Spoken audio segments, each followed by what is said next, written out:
If you want to draw on an image in Google Docs, for example, in this image, I have written my dog in the box, and I have also added the arrow, and also I have handwritten the word cute on the photo. If you also want to draw and write on image, then go up to the insert option and upload the image from the computer or any other source. Now click on the image, cut the image, and under the drawing option, paste the image in this blank canvas and center align the image. Now you will see various options here. For example, under the select line, you can arrow anything on the image. For example, I will draw an arrow like this, and now you can customize the arrow by changing the color and the thickness of the arrow. You can also scribble on the photo. For example, I will scribble here in the white color like this. You can actually write whatever you want.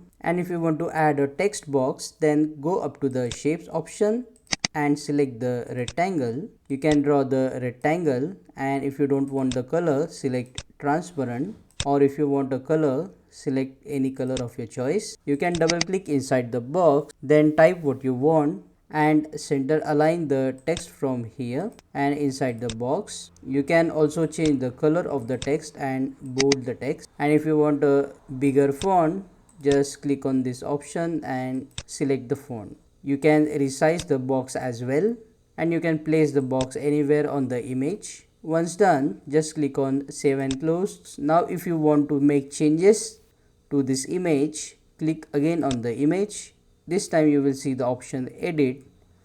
Click on the edit option and you can now draw on the picture if you want to make changes, and then again click on save and close to insert the image in Google Docs.